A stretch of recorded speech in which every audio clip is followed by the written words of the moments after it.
Teatro Goldoni di Venezia gremito ieri sera per il dibattito sul referendum del 1° dicembre, moderato dal direttore delle reti Media Nord-Est Luigi Bacialli.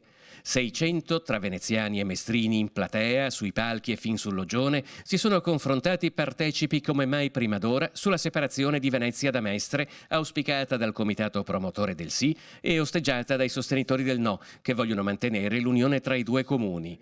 Un vero e proprio scontro tra i 4 relatori sul palco, Marco Sitrane e Deborah Esposti per il sì, Giorgio Dodi e Roberto Marangio per il no, con numerosi interventi dalla platea. Il dibattito è stato preceduto dallo scrittore Antonio Scurati, che ha letto un brano di un suo libro profetico pubblicato 10 anni fa, La seconda mezzanotte. Racconta di una Venezia sommersa da un'onda di mare che non trova più le balene, non trova più le difese naturali a proteggerla e che ridotta in rovina viene poi venduta ai cinesi, che ne fanno una specie di Disneyland così estrema del terzo millennio. E purtroppo questo romanzo scritto 10 anni fa, che apparteneva alla fantascienza, purtroppo oggi appartiene alla cronaca. È la quinta volta che si vota per separare amministrativamente Venezia e Mestre, senza che il sì alla separazione abbia mai avuto la meglio. 40 anni fa il primo referendum. Oggi si dovrà superare il quorum del 50%+1 perché la consultazione sia valida.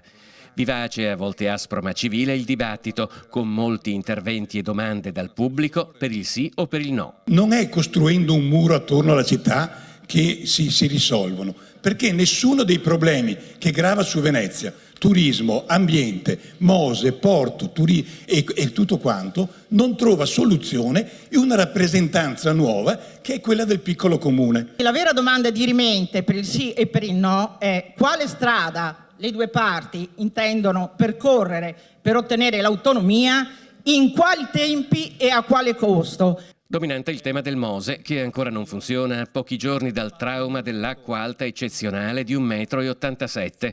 E non è finita qui. Tra pochi giorni si replicherà lo scontro a Mestre.